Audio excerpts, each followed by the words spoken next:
Hi, my name is Max Van Gilder. I'm a pediatrician, and I'm going to teach you everything you need to know about sleep in teens in 6 minutes.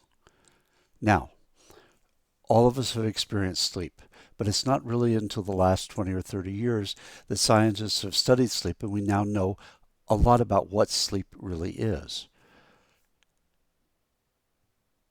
The first part of sleep is to get rid of waste. The brain consumes 25% of all the energy we take in during the day, and in the beginning of sleep, for the first hour or two, it has to get rid of the byproducts of that metabolism. The second part of sleep, and a longer part of sleep, is tidying up. During this part of sleep, the brain takes everything that we have seen, heard, done, learned, and felt, and takes this mess of things and starts to tidy it up, to put it in order, to get it filed away properly so we can access it the next day. This is good. To look at it a little bit differently, this is a sleep cycle map. And the first green arrow shows where the brain is getting rid of the waste and the toxins. The pinkish arrow shows the REM sleep. That's the restorative sleep that occurs. And you can see that the REM cycles start off relatively short and they get longer as sleep progresses. There are 4 to 6 of these cycles in an evening. Once those cycles are complete, we wake up. There's another thing for you to know about. That's circadian rhythm. Circadian rhythm is the process that regulates when we get sleepy and go to sleep and when we wake up in the morning. We all know about melatonin, but it's a complex process that involves not only the brain but other parts of the body. Little children go off to bed at 7:30 at night. We read them a story, they fall asleep. But as they get older, they go to sleep a little bit later each year. And this is a normal process. Then, about the time they hit middle school, something happens. Something very dramatic happens. Yeah, puberty. Puberty does something to the circadian rhythm. The hormones of puberty move the time that the sleep cycle starts 2 to 3 hours later. This happens in every pubertal child in the world, regardless of where they live or what kind of life they have. This is a normal process. Okay. Is this bad? Well, it's not really bad except for a couple of things.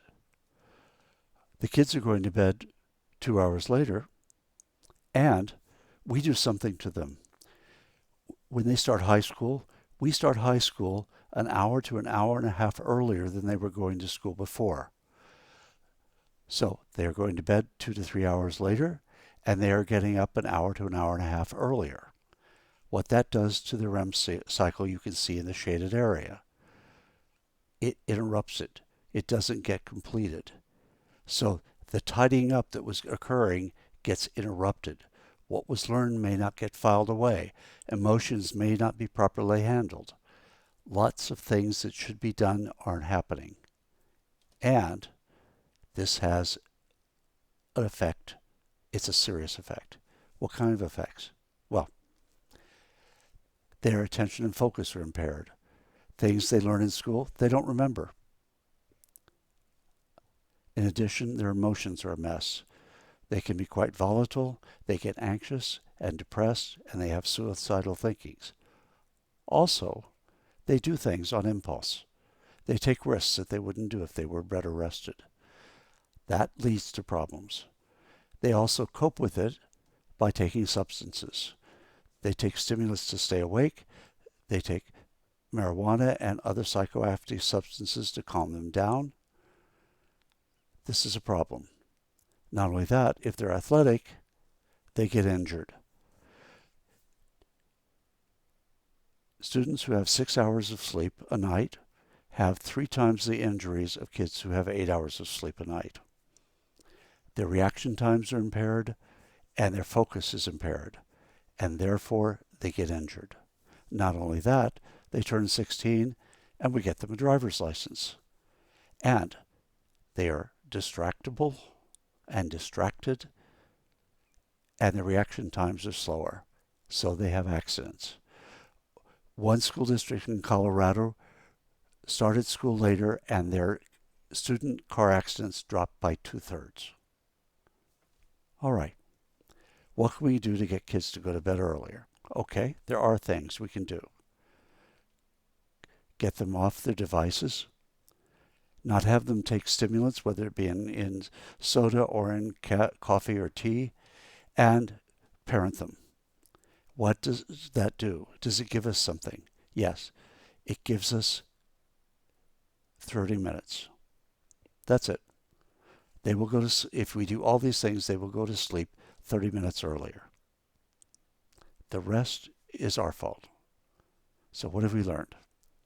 A full night's sleep is important for a brain to function during the day. During puberty, kids normally and naturally go to sleep later because hormones change the body's clock. Depriving teens of REM sleep causes the brain to function poorly. Eliminating stimulants and encouraging good sleep habits has only a limited effect on when teens fall asleep. Lastly, starting school later is the only way to allow students to get adequate sleep.